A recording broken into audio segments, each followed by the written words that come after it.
Are you okay, Leon? Wait.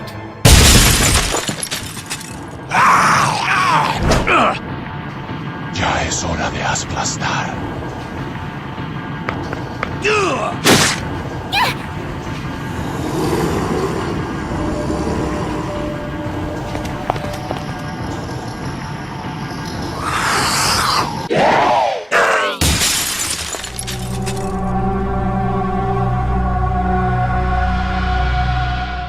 Hey, how's it going? Welcome to episode 25 of an ongoing series where we basically take the camera anywhere we want.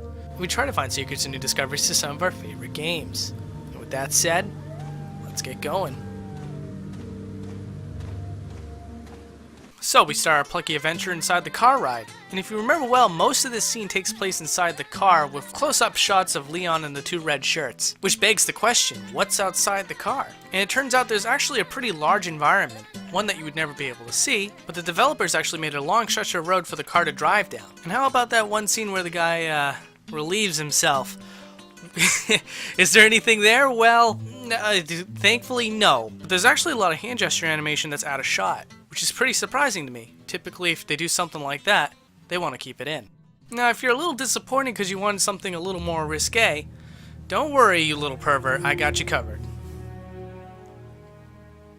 So first off, how amazing is it that there's two live models behind just a simple radio texture? Now watch as that revelation is immediately overshadowed by what I'm about to show you. So we got Hunnigan here, and if you zoom in on Hunnigan's blazer, you find out that actually her clothing apparel and her skin all have their own separate layers, which is not something you typically see in any video game, let alone a GameCube game.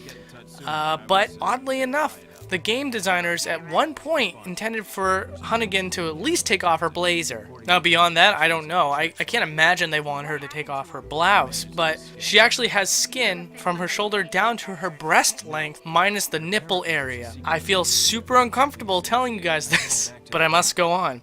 So when I was going through the game's texture files, I also found out that Hunnigan's blouse is supposed to be see-through. If you look at the texture for Hunnigan's blouse, you can see that there's actually a black bra that bleeds through the blouse, and then every other part of her body is skin tone. We're never going to know exactly what the developers intended, but it's very clear at this point that they wanted to show a little bit more to Hunnigan than we ever got a chance to see.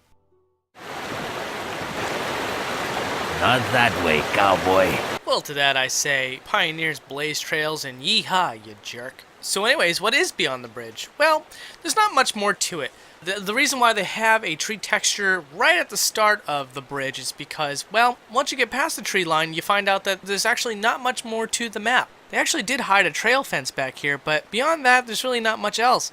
It's just interesting that despite the fact that they could have maybe copy and pasted some of the map that they used for the cinematic in which the car drove, they instead decided to just cover it up with some trees.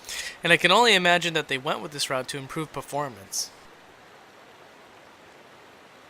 And now we get to see the ganados in their natural habitat. Yeah, I'm seriously doing this. So in this scene, you're allowed to view the ganados with your binoculars and kind of get an idea of how they would act or behave if they weren't trying to rip you to shreds. But since we can take the camera anywhere we want, we can actually get a much better look at what these people are actually doing. And despite carrying a horrendous parasite within all their bodies, they are hard-working folks, just like you and me.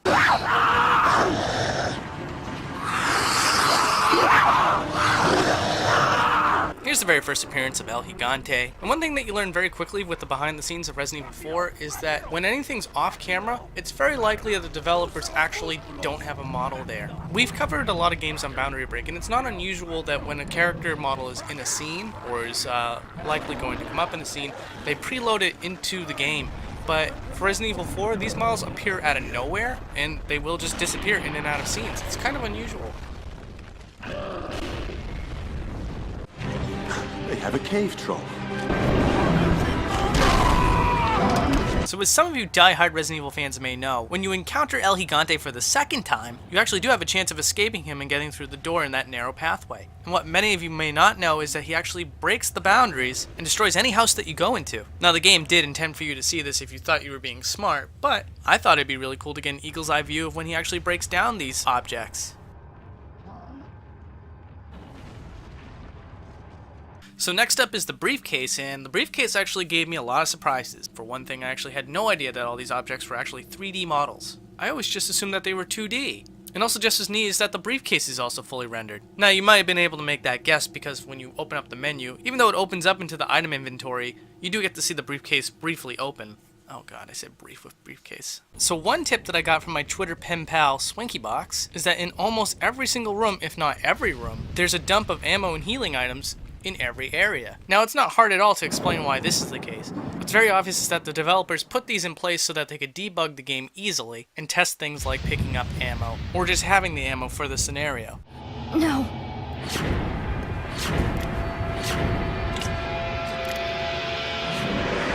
Leon. So in this incredibly brief flashback where Ashley remembers getting injected with the Las Plagas, you actually find out that this room is in the same area as the cathedral. If you were to enter the cathedral and start moving the camera all the way to your left, way off in the distance, you'll find the room where Ashley has her flashback. Now there's not much going on inside the room aside from the fact that it's small and square. It's really just designed for this one quick scene. And what's really interesting is that once this cutscene is done, much like many other things in Resident Evil 4, it disappears forever.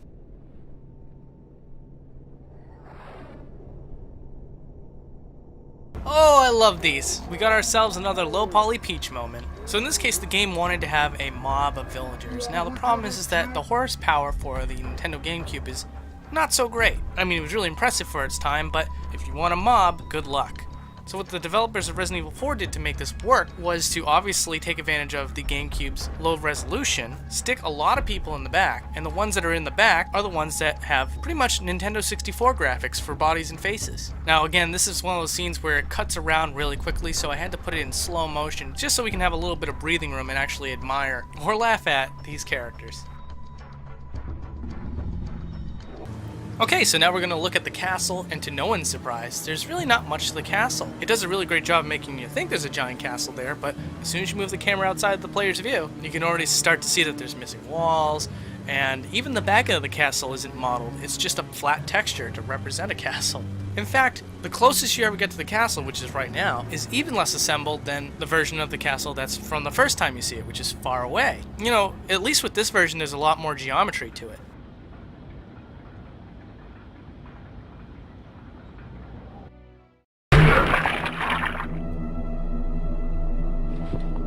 So needless to say, a green herb's not going to save Louise now, and who caused the damage? It was Lord Sadler.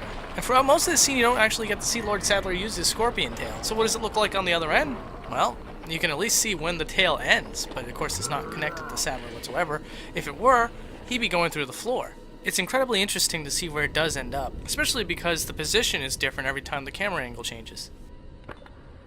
Now this was incredibly odd. I took the camera out and around the corner because I expected there to be pretty much nothing there, but I found something so much better than just nothing. I actually found out that there really is a track that the cart goes and follows along to meet to the other side where your destination is. Now the funniest thing about this by far is that the game does a quick fade in and fade out scene to just basically warp you to where you need to go. So there was absolutely no need to connect these two areas. They could have loaded this area in, but instead they have a track here. A track that they didn't end up using, but nevertheless.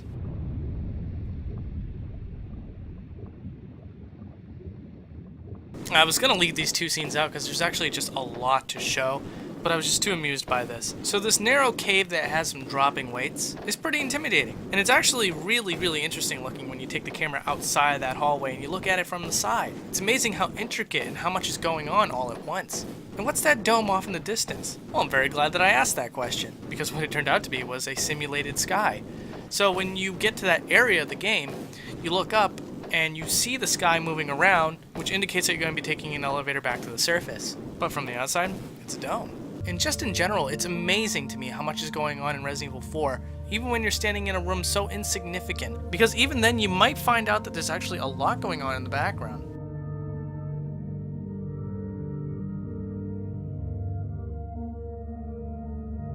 So in this scene, just before you fight Salazar, you would think that taking the camera through all that gobbledygook in the background would be the most interesting thing. And I'll tell you right now, that actually turned out to be not the case. But just below this boss room is the stage that is set up to play out that small cutscene when you see Ashley being whisked away to the island. It took me a while to figure out what was going on down here, but what you're looking at is the island that's supposed to have all the buildings that you're going to see in a minute, and then everything around it is the ocean water in which Krauser is piloting his boat, which segues really well into the next scene. So, now something I never paid attention to is that apparently it's Krauser that's the one riding the boat. And how do I know that? Well, he basically has all the same gear as Krauser, minus the face for some reason. And this right here is definitely one of my favorite things about the show. When you're too focused on being the boss, you oftentimes don't really get a good chance to just kind of soak in what that boss really looked like. And so I feel like there's a lot of value in just taking the camera around and getting a better look at the boss from various angles and really understand what a boss like Salazar looked like from a different perspective.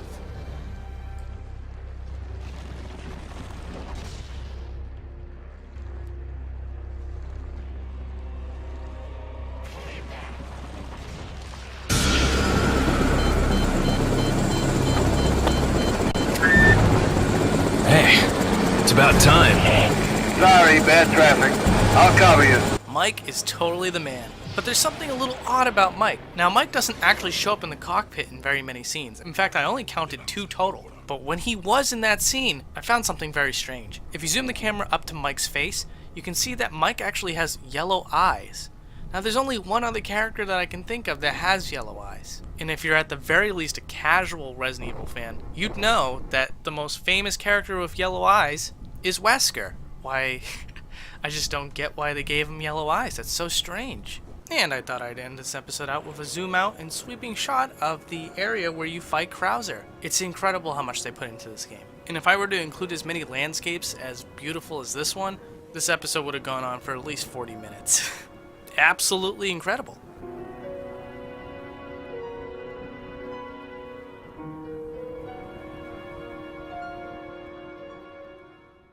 Hey guys, sorry, Pat's out this week, so you won't be seeing me in front of a camera, unfortunately.